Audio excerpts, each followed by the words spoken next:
Okay, we're continuing with this book right here, Prevent and Reverse Kidney Disease. This is part 7.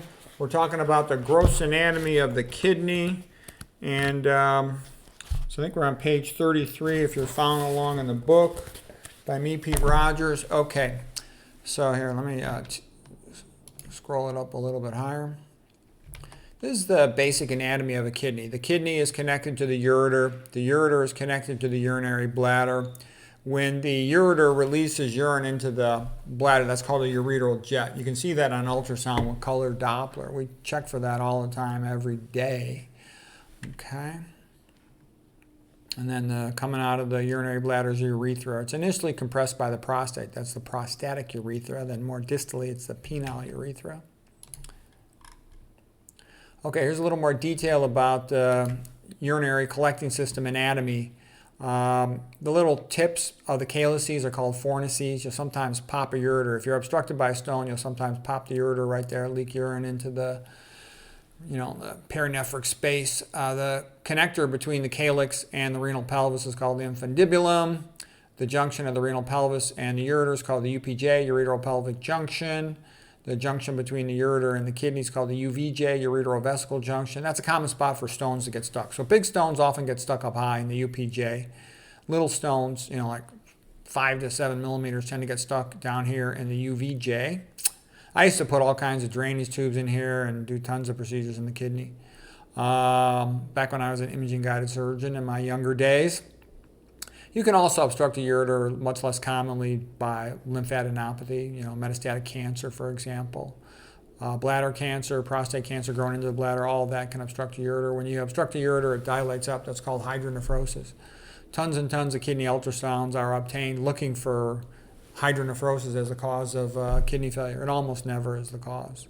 But they always check for it because it's easy to treat. Okay, and most common cause of urinary obstruction is an enlarged prostate. I see that almost every day. Okay. How big is the kidney?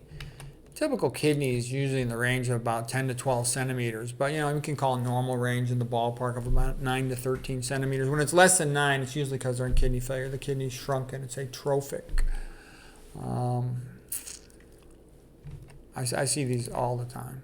I can also tell you, I see tons and tons of patients coming in for follow-up for kidney stones, and almost every single one of them has a fatty liver. The vast majority of them have a fatty liver.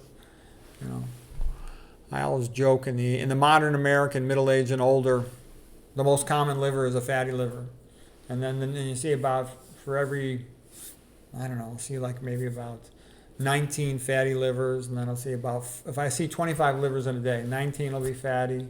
And then I'll see, maybe about 3 cirrhotics, and I'll see about 2 normals.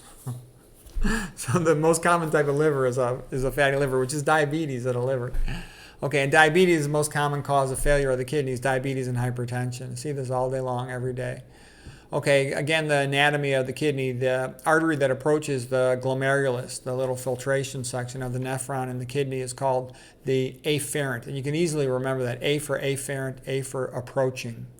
And then the artery that exits the glomerulus, the filtration unit of the kidney, is the efferent, E for efferent, E for exiting. Okay.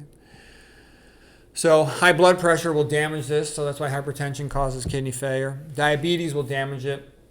It's going to lead to increased proteinuria. It's associated with leaky membranes, leaky gut, leaky blood-brain barrier, and leaky kidney filtration system. And then the kidney system becomes inflamed and it hypertrophies in response to that, in particular a cell called the mesangial cell. So the bottom line is you don't want diabetes, you don't want hypertension. They mess up your kidneys. You don't want high sodium diets. They drop blood pressure to the kidney. Let's see, you don't want to be eating these acidic diets, animal food. They create more work for the kidney. Animal protein pushes the kidney into hyperfiltration, which is like making it work double shifts every day, and it wears it out. Okay, what else is the kidney like? The kidney's like a sieve, also called a colander, the filtration membrane of the glomerular basement membrane. Okay, and then here's another picture of it. Again, A for afferent, A for approaching, E for efferent, E for exiting. The glomerulus is this little filtration cap. You got like a little mulberry in there, raspberry, blackberry of little capillaries, and they leak fluid and that's the primary urine comes into here, and then it gets processed by the rest of the collecting system tubules, and they basically take out all the stuff they want to keep, like most of the electrolytes, for example. Most of a tiny bit of albumin gets through even in a normal patient. They reabsorb that. If you're having too much acidity from eating too much animal foods, for example, you'll reabsorb some bicarbonate, you'll make some ammonia, and again, in the short run, this is no big deal, but if you're doing it all the time, it's a lot of stress on your kidneys. If you're eating too acidic of a diet, too, from all the animal protein, hydrogen protons will be excreted into the urine, co-excreted with calcium, and that leads to calcium accumulating in the urine, calciuria, and that calcium can potentially precipitate and cause stones. Being well hydrated also helps to dilute it, to rinse it away, so it doesn't aggregate and precipitate and form a stone in the collecting tubules, and those can be big kidney stones and can end up becoming rather painful, and they contribute to decreased kidney function. Okay, that's it for today. I hope you found that helpful.